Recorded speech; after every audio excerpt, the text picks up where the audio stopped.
সুমন্ত্র মাইতি, আমি সুমন্ত্র বাবুর কাছে যাবো। আমি সুমন্ত্র মাইতির কাছে যাবো। সুমন্ত্র বাবু, রাজনৈতিক বিশ্লেষক সুমন্ত্র মাইতি, আমি আপনার কাছে আসবো। এই পরিসংখ্যান দেখার পর আমার দুটো জিনিস মনে হয়েছে, যে কোনো একটার মধ্যে সত্যি হতে পারে। এক, সন্দেশখালী জুড়ে আরএসএস বিজেপি প্রচুর আছে, কিন্তু ভোটটাই হয়নি, শাহজাহানরা ভোট করতে দেয়নি, তাই এই রেজাল্ট হয়েছিল। অথবা সন্দেশখালীতে সত্যিই কিছু নেই, শুধু তৃণমূলই আছে। তাহলে অভিযোগটা করছে কারা? সব থেকে বড় কথা, যারা অভিযোগ করছে সেই মা বোনেদের তৃণমূল বিজেপি বলে দাগিয়ে দেখবো কি? তৃণমূল দেখছে বলেই কি প্রতিশোধের কথা ভাবছে সুমন্ত্রবাবু? দেখুন, ধর্ষণ হচ্ছে কি হচ্ছে না, কিংবা আদতে ওইখানে সেরকম ঘটনা ঘটছে কি ঘটছে না, সেটা বলার জন্য তৃণমূল একটা আজকে একটু ডিফারেন্ট দেখলাম, তৃণমূল সমর্থকরা সংখ্যা নিয়ে বিচার করছে আর কি।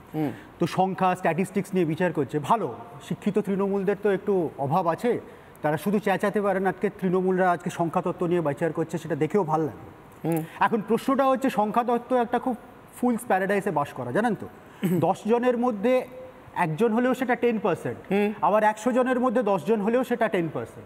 তাহলে কত পার্সেন্টেজ দিয়ে যদি আপনি একটা ধর্ষণ হচ্ছে কি হচ্ছে না, কি বিচার করছেন কি করছে না, এটা যদি বিচার করে থাকেন, তাহলে আমি আবার বলবো যে বেসিক্যালি আপনারা এখনো you are still living in the fool's paradise.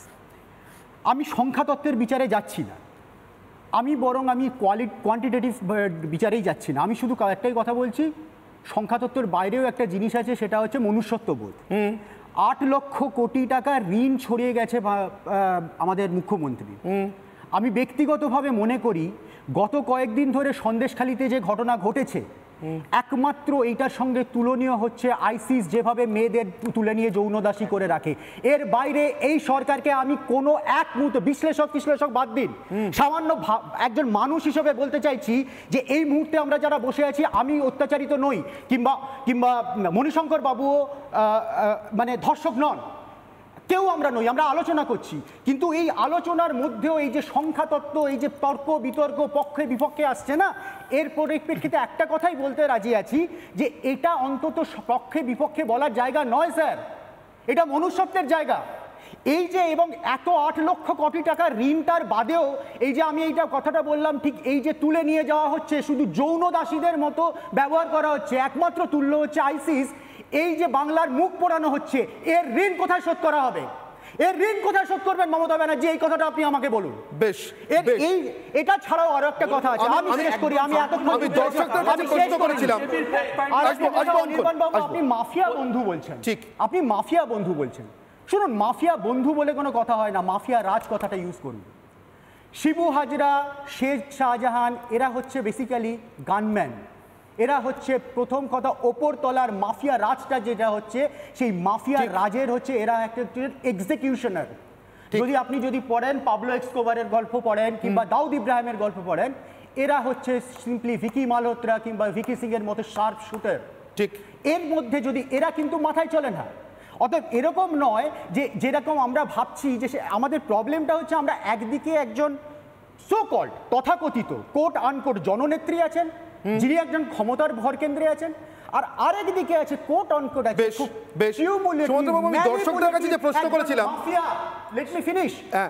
একজন ম্যানিপুলেটিভ, একজন ক্যালকুলেটিভ মাফিয়া। এই দুয়ের মাঝে আমাদের পশ্চিমবঙ্গকে এইখানেই আমাদের শেষ করে দিচ্ছে।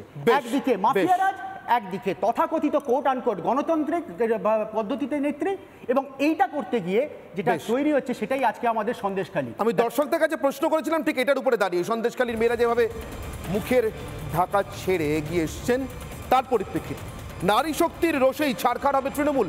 ফেসবুক, এক্স হ্যান্ডেল, ইউটিউব, দর্শকরা কি পরিসংখ্যান দিলেন, কি মতামত দিলেন? 98% দর্শক ফেসবুকে বলছেন হ্যাঁ, নারী শক্তির রোষেই ছাড়খাড় হবে তৃণমূল। এক্স হ্যান্ডেলের পরিসংখ্যান দেখবো, হ্যাঁ এবং না।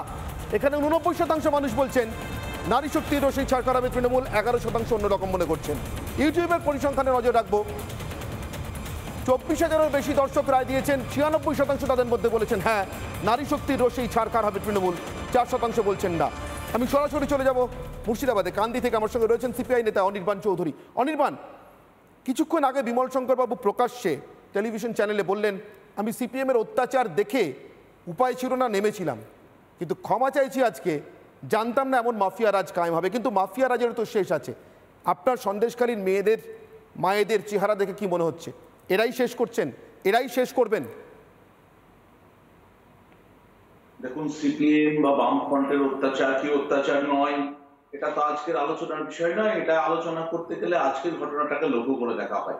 বিমলবাবু নিশ্চয়ই তার রাজনৈতিক দৃষ্টিভঙ্গি থেকে বলেছেন, এই আলোচনার ক্ষেত্র আলাদা। আমি একটা কথাই বলবো, যাদের ঘরে সন্দেশখালী ঢোকেনি, যাদের ঘরে সন্দেশখালীর শয়তানদের ওই নারী মাংসের জন্য যে লালাজ হচ্ছিল, ওই লালাটাতে ভিজে যায়নি যাদের ঘর, তারাই আজকে সন্দেশখালীতে বহিরাগত তত্ত্ব খাড়া করবে। তারাই আজকে বলবে গায়ের রং দেখে এরা আদিবাসী কি আদিবাসী নয়, শরীরের আকৃতি আকার দেখে, মুখের ভাষা দেখে এরা আদিবাসী কি আদিবাসী নয়, এইসব চুলচেরা বিচার করবে তারা স্টুডিওতে বসে। তাদের মনুষ্যত্ব বোধ বলে কিছু আছে বলেন আমার মনে হয় না, বরং তারা মানবতার হত্যা করে। এটাই তাদেরকে মনে হয়। এটা প্রথম কথা। দ্বিতীয় কথা হচ্ছে, ওই যে মনিরা বলছিলেন যদি সত্যি হয়, ওই যে তৃণমূলের যারা তোলা আদায় করেছে, তারা যখন আজকে টাকা ফেরত দেওয়ার জন্য উদ্গ্রীব হয়ে উঠেছে, এটাই প্রমাণ করে যে একটা অপরাধ তারা স্বীকার করে নিয়েছে পরোক্ষ। আর দ্বিতীয় কথা হচ্ছে, যে সন্দেশখালীর মহিলাদের যারা এতদিন ধরে ধর্ষণের যন্ত্রণা কাতর কোন মহিলার মুখের ভঙ্গি, তার শরীরের যন্ত্রণাটাকে কেউ কোনোদিন সামনে থেকে উপলব্ধি করেছে?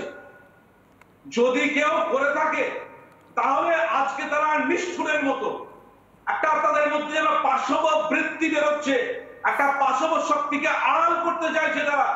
যারা ধর্ষণে একটা নারীর কি অবস্থা হয় যারা জানে, তারা কোনোদিনই কথা বলবে না।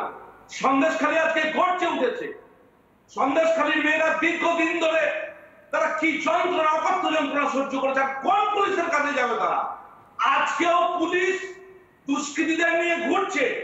ওই যে মেয়েটি, মানে বাচ্চাটাকে ছুঁড়ে ফেলে দেওয়া হয়েছে, সেই মেয়েটি পর্যন্ত বলেছে, আপনাদের অনুপম যখন রিপোর্ট করছিলেন, সেখানে হিঙ্গলগঞ্জ থানার মেজবাবু উপস্থিত, সন্দেশখালী থানার পুলিশ সেখানে উপস্থিত, সেই পুলিশের উপস্থিতিতে, সেই মেজবাবুর উপস্থিতিতে ওই শিশুটাকে ছুঁড়ে ফেলে দেওয়া হয়েছে, সেই মেয়েটির উপর আক্রমণ করা হয়েছে, মনস্তাসন করা হয়েছে।